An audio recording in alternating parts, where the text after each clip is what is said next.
오늘의 말씀은 예레미야애가 3장 40절부터 54절 말씀입니다. 할렐루야. 오늘 하루도 여러분 삶 가운데 하나님의 은혜와 평강이 함께하길 축복합니다. 재앙을 하나님의 마땅한 심판으로 받아들인 예레미야는 회복으로 가는 신앙의 절차를 밟습니다. 그것은 회개를 통해 여호와께 돌아가자는 것입니다. 예레미야는 하나님의 긍휼에 의지해서 죄를 회개하고 하나님께 돌아가면 하나님이 용서하시고 회복시켜 주실 것이다 라고 하는 확신이 있었습니다. 그래서 형식적인 회개가 아니라 손과 마음을 든 철저한 회개를 요청하죠. 40절, 41절 우리가 스스로 우리의 행위들을 조사하고 여호와께로 돌아가자. 우리 마음과 손을 아울러 하늘에 계신 하나님께 들자. 심판을 초래한 죄를 회개하고 여호와께 돌아가기 위해 공동체를 향해 자신들의 행위를 조사하자고 말합니다. 이것은 지금까지의 모든 삶을 점검하고 잘못된 점을 바로잡자는 말입니다. 그렇습니다. 여호와께 돌아가기 위해서는 지나온 삶을 점검해야 합니다. 하나님의 말씀을 기준으로 점검해야 하죠. 점검하며 나온 죄를 감추지 말고 철저하게 회개해야 합니다. 이어서 여호와께로 돌아가자라고 말합니다. 그리고 우리의 마음과 손을 하늘에 계신 하나님께 들자고 말합니다. 손을 드는 것은 주님을 높이고 찬양하고 경배하는 동시에 그분의 도우심을 구하는 행동인 것입니다. 요한일서 1장 9절 만일 우리가 우리 죄를 자백하면 그는 미쁘시고 의로우사 우리 죄를 사하시며 우리를 모든 불의에서 깨끗하게 하실 것이요. 이 말씀을 붙들고 회개의 자리로 나아가십시오. 이제 공동체가 지은 죄악을 고백하는 단계에 돌입합니다. 42절에서 47절 말씀은 재앙을 내리신 하나님 앞에서 자신들이 지었던 죄를 고백하는 내용입니다.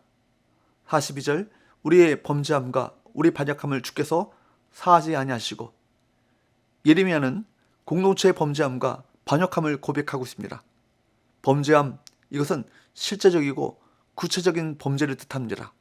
반역함은 하나님께서 선자들 통해서 주셨던 회개의 촉구를 듣지 않으려 했던 완악함을 의미하죠. 그 결과 어떤 일이 벌어졌습니까? 43절 진노로 자신을 가리시고 우리를 추격하시며 죽이시고 긍휼을 베풀지 아니하셨나이다. 하나님은 원래 백성을 돌보시고 적들을 추격하시는 분이셨습니다. 그런데 본문에서는 진노로 자신을 가리고 자신의 백성을 추격하십니다. 심판의 행동인 것이죠. 하나님은 긍휼을 베풀지 않으셨습니다. 이것은 하나님의 일반적인 속성이 아니라 공의로 인간을 심판하실 때의 모습을 말하는 것입니다. 44절 주께서 구름으로 자신을 가리사 기도가 상달되지 못하게 하시고 43절에서 44절 말씀은 가린다라는 단어가 반복됩니다. 보통 하나님의 자신을 구름으로 가리시는 것은 간접적으로 인간을 만나시기 위해서 나타나실 때 모습입니다.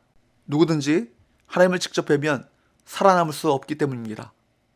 그런데 주님께서 구름으로 자신을 가리사 상달되지 못한다 라는 뜻은 넘어가지 못한다는 뜻입니다.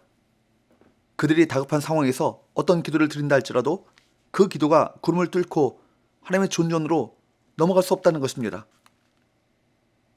그런 기도는 하나님께 돌아가려는 진정한 회개의 기도가 아니라 위기 상황을 해결받은 후에 하나님께로부터 더 멀리 떠나려는 속셈을 품은 악한 외침에 불과하기 때문입니다. 위기 상황에서 하나님께 진정한 회개 없이 그저 울부짖는 기도는 이방인들이 그들의 신들에게 떠들면서 소원을 아뢰는 기도와 다를 바가 없다는 것입니다. 45절 우리를 문나라 가운데서 쓰레기와 폐물로 삼으셨으므로 46절 우리의 모든 원수들이 우리를 향하여 그들의 입을 크게 벌렸나이다. 47절 두려움과 함정과 파멸과 멸망이 우리에게 임하였도다. 여기 말씀을 보면 하나님께서는 마치 예루살렘을 포기하신 것처럼 느껴질 정도로 가혹하게 매정하게 당신의 백성을 다루시는 분으로 묘사되고 있습니다. 그러나 이것은 유다 백성의 죄가 얼마나 심각한지를 강조하기 위한 문학적 표현이기 때문에 자비와 긍휼이 변하지 않으시는 하나님을 의심할 이유가 전혀 없는 것이죠. 오히려 우리의 죄악에 가슴을 치며 회개하고 돌이켜 구원의 하나님을 더욱 간절히 바라보라고 선포하고 있는 것입니다. 회개는 이처럼 자신의 죄가 얼마나 끔찍한지를 자각하는 것에서 시작됩니다. 변명하거나 덜어내거나 미워하지 말고 자신의 치부를 그대로 인정하고 드러내야 할 것입니다. 그것이 구원으로 가는 지름길인 것입니다. 그러니 더 늦기 전에 우리 죄악을 고백하며 주께로 돌아가야 합니다. 예레미야는 48절부터 다시 단수로 바꾸어 개인의 경험으로 내용을 전화합니다. 예레미야는 하나님의 백성이 파멸하는 것을 보며 깊은 슬픔에 빠집니다. 48절에서 51절 딸 내 백성의 파멸로 말미암아 내 눈에는 눈물이 시내처럼 흐르도다. 내 눈에 흐르는 눈물이 그치지 아니하고 쉬지 아니하며 여호와께서 하늘에서 살피시고 돌아보실 때까지니라. 나의 성읍의 모든 여자들을 내 눈으로 보니 내 심령이 상하는도다. 예레미야는 예루살렘 도성이 무너진 것과 백성이 겪은 고초를 보며 괴로움에 눈물을 흘렸을 뿐만 아니라 하나님의 도우심을 간절히 구했습니다.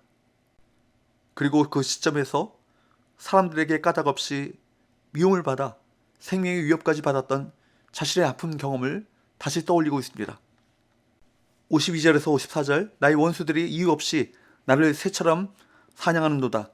그들이 내 생명을 끊으려고 나를 구덩이에 넣고 그 위에 돌을 던짐이여 물이 내 머리 위로 넘치니 내가 스스로 이르기를 이제는 멸절되었다 하도다.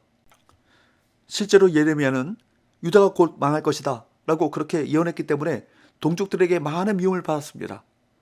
고향 사람들이 그를 죽이려고 음모를 꾸몄고 백성은 그를 처형하라고 외쳤습니다. 그는 매를 맞고 옥에 갇히거나 구덩이에 던져져 굶어 죽을 위기에 처하기도 했습니다. 예레미야는 자신의 경험을 떠올리며 자신을 그 모든 위기에서 건져내신 여호와 하나님께서 자신의 민족과 백성도 구해주실 것을 더욱 간절히 소망했습니다. 지금 예레미야는 1인칭 단수와 복수의 시점을 오가면서 민족의 아픔을 자신의 아픔으로 삼을 뿐만 아니라 자신이 구원받은 경험을 민족이 구원받을 소망으로 키워내고 있는 것입니다. 여러분, 공동체의 문제는 곧 나의 문제입니다.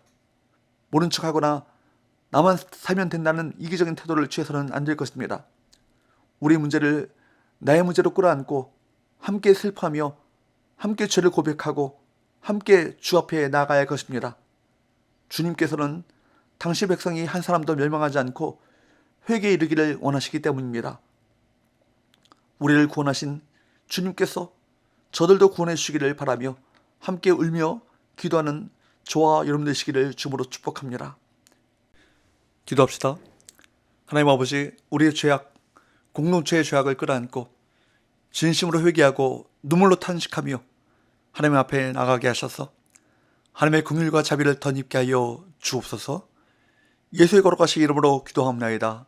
아멘.